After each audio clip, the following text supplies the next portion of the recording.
सबसे पहले कल जैसे आपने बहुत अच्छे तरीके से समझा था वही काम आज फिर करना आपको।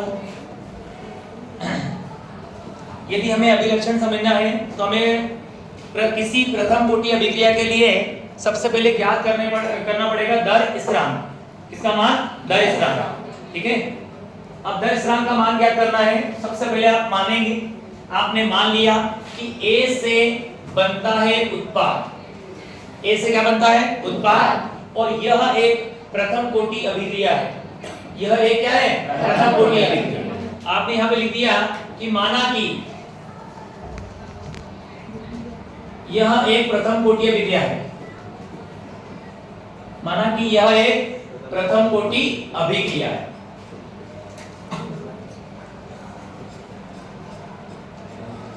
मान लिया जाए कि एक प्रथम कोटि अभिक्रिया है।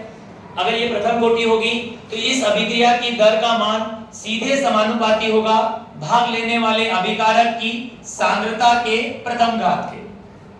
अगर आपने कहा कि ये प्रथम कोटि अभिक्रिया है तो किसी भी प्रथम कोटि अभिक्रिया की जो दर होती है उसका मान भाग लेने वाले अभिकारक की सांद्रता के प्रथम घात के क्या होता है? समानुपाती। समझे आप लोग?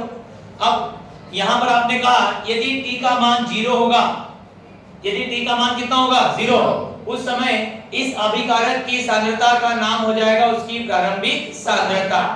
क्या नाम हो जाएगा उसकी? प्रारंभिक सांद्रता। मतलब हमें उस जगह पर उस समय पर सांद्रता की वैल्यू प्रारंभिक सांद्रता रखना पड़ेगा। तो आपने यहाँ पे कहा उस समय सांद्रता कहलाएगी इसकी प्रारंभिक सांद्रता। इसका मान वैसे तो हमने लिखा हुआ था पीछे A0, लेकिन इस डेरिवेशन में हम इसको स्मॉल a भी कह सकते हैं। क्या बोल पाएंगे इसको? Small a। अब t समय तक अभिक्रिया चली। कितने समय तक चली? t समय तक। इतने समय के बाद अभिकारक की सांद्रता में क्या आएगा? परिवर्तन, बदलाव आएगा, चेंज होगा। चेंज हो जाएगा तो वो कहलाएगी उसकी अंतिम सांद्रता या बची हुई सांद्रता। जो अंतिम सांद्रता है, इस अंतिम सांद्रता को आप a कह सकते हैं। क्या कहेंगे इसको? केवल a। और हम इसे a-x कहेंगे। क्या कहेंगे आप लोग? a-x। a-x क्यों कहोगे? क्योंकि पहले a थी, उसमें से कुछ कम हुई। कम कितनी हुई है? तो ये हुई है कम कितनी उसमें? x।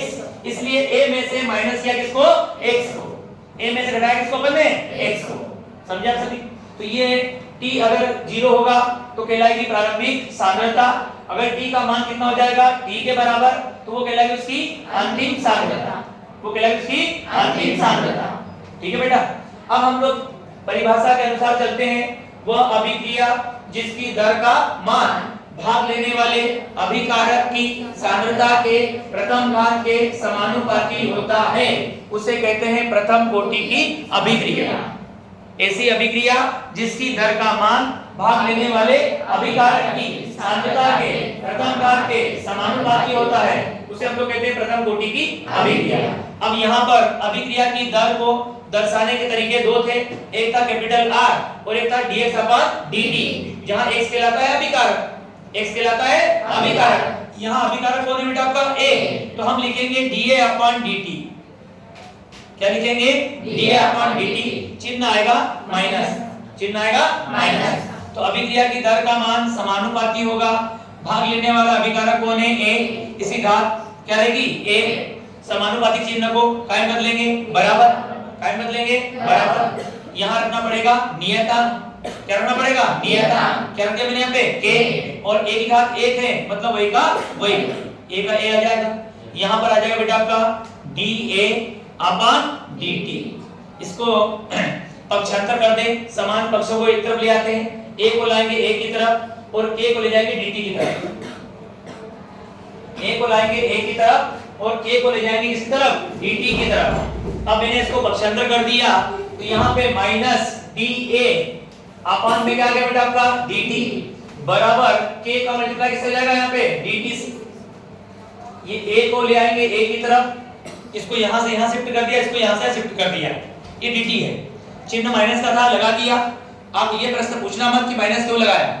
माइनस साइन इसलिए लगाया गया है कि जैसे जैसे अभिक्रिया चलेगी तो जो सांद्रता है उसका मान कम होगा। अभिक्रिया जब चलेगी तो सांद्रता मान क्या होगा आपका? कम। इसलिए हमने लगाया चिन्ह यहाँ पे माइनस। इसको दिया समीकरण नंबर a। कल भी कहा था मैंने d को हटाना है, d को हटाना है। डी मतलब कौन होता है? गली में घूमने वाले ढोर, उनको भगाना है घर से। क्या लाना पड़ेगा? अंदर से लकड़ी, और लकड़ी का मतलब क्या होता है? समाकलन करना।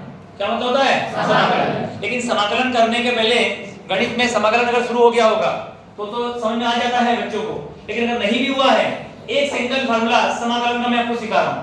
एक सिंगल फार्मूला समाकलन में ये कहा जाता है कि अगर dx अपान x है तो इसका समाकलन करने पर प्राप्त होगा log x।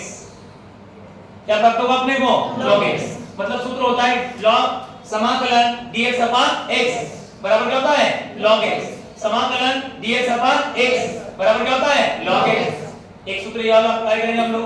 दूसरी बात, log के दो सूत्र आपने पढ़े हुए हैं, log m minus log n, log m minus log n बराबर होता है log m अपान n, बराबर होता है log m अपान n।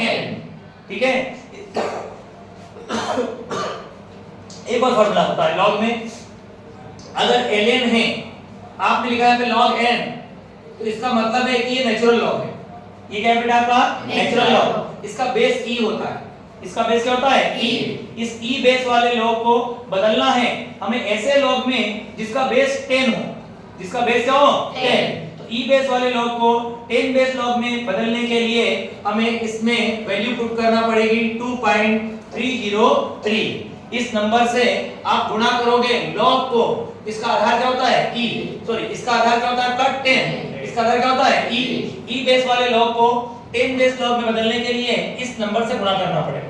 मतलब मैं log m की जगह पर ये log m लिख सकता हूं। इसमें और इसमें अंतर, ये नेचुरल लॉग और ये 10 बेस लॉग। ये क्या होता है आपका? नेचुरल, और ये क्या होता है? 10 बेस। जितनी भी एग्जाम्स होगी, जेईई नीट या कोई भी एग्जाम, अगर आपको लॉग वैल्यू निकालना होगी तो जो लॉग टेबल बनाई गई है वो लॉग टेबल बनाई गई है 10 बेस लॉग के लिए। किस लिए बनाई गई है? 10 बेस लॉग। समझे आप लोग? तो ये तीन फार्मूले इस डेरिवेशन में अप्लाई होंगे। हमने यहाँ से पहले मान लिया अभिक्रिया प्रथम कोटि की है, अभिक्रिया की परिभाषा के अनुसार अभिक्रिया की दर का मान रख दिया, समानुपाती चिन्ह का मतलब अपने बराबर क्या रखा आपने? नियता कितना रख दिया अपने? k। फिर यहाँ पर ये गुणा कर दिया आपस में, पक्षांतर कर दिया। पक्षांतर करने पर ये वाला इक्वेशन अपने को प्राप्त हुआ। हमारा लक्ष्य है डी को यहाँ से हटाना। डी को हटाने के लिए रास्ता बता दिया मैंने आपको, क्या करेंगे? समाकलन। तो आपने लिखा दोनों तरफ समाकलन करने पर, दोनों तरफ समाकलन करने पर, अब दोनों तरफ समाकलन करा तो ये समाकलन चिन्ह लगा दिया, माइनस साइन बाहर आ जाएगा। ये है बेटा dA अपान a बराबर k बाहर आ जाएगा क्योंकि ये नियत राशि है, नियत राशि को समाकलन नहीं होता। यहाँ क्या आएगा आपका? dt। d अपान a इस रूप में दिख रहा है, dx अपान x दिख रहा है कि दिख रहा है? d अपान a इस रूप में दिखाई दे रहा है, dx अपान x। तो dx अपान x का होता है log x, तो d अपान a का हो जाएगा log a। ये चिन्ह है माइनस लगा दिया, log a लिखा बराबर k, d यहां से हट जाएगा, क्या बचेगा? t प्लस में लिखना पड़ेगा समाकलन नियता, क्या होता है ये? c। इसको देंगे समीकरण नंबर 2। फिर कल की बात वापस याद करिए, किसका मान निकालना है? c का। मेरे नाम के अक्षर कितने हैं? 2, t और c। अगर c का मान निकालना है, मान किस रखना पड़ेगा? t का। t का मान क्या रखेंगे? 0। जब t का मान 0 रखोगे तो सांद्रता का मान क्या रखना पड़ेगा अपने को? a0, प्रारंभिक सांद्रता। t बराबर 0 होने पर, अगर t का मान 0 है तो ऐसी कंडीशन में माइनस log इस a की जगह लिखना पड़ेगा आपको a0 minus k into t का मान क्या दिया बेटा मैंने? 0, प्लस में क्या लिख दिया? c। तो c का मान कितना आ गया पे? माइनस log a0 आ गया है। इसको देंगे समीकरण नंबर 3। अब c का मान उठा करके कहां रख देंगे? 2 में। कहां रख देंगे? 2 में। 2 में रखते हैं तो 2 में रखने पर क्या होने वाला है? यहां पे रखोगे तो माइनस log a दिख रहा है सभी को, बराबर k इंटू t प्लस और माइनस, ये प्लस और ये माइनस, प्लस माइनस माइनस, ये log a0 हो जाएगा बेटा। अब ये माइनस वाले को इधर लाएंगे, क्या हो जाएगा? इधर आने पर प्लस, तो ये हो जाएगा log a0 प्लस में, log a माइनस में है, माइनस में ही रहेगा, बराबर क्या बचा बेटा आपका k इंटू टी। तुम्हें किसका मान निकालना है k का। t कहां जाएगा डिवाइड में, लेकिन उसको डिवाइड में ले जाने के पहले ये वाला फार्मूला दिख रहा है आपको, log m minus log n दिख रहा है, log m minus log n। तो log m minus log n क्या होता है log m by n। m का मान कितना है a0, n का मान कितना है a, m का मान कितना है a0, n का मान कितना है a। तो हमारा सूत्र बन जाएगा log a0 upon a, log a0 upon a। आप यहां से k का मान यदि निकालोगे t डिवाइड में जाएगा, डिवाइड में चला गया 1 अपान t। यहां पर सूत्र अप्लाई कर दिया वो वाला log m by n, multiply करेंगे log ये हो जाएगा a0 अपान में क्या है बेटा आपका a। अब इस log को बदलना है नेचुरल लॉग को 10 बेस लॉग में, नेचुरल लॉग को क्या बदलना है 10 बेस लॉग में।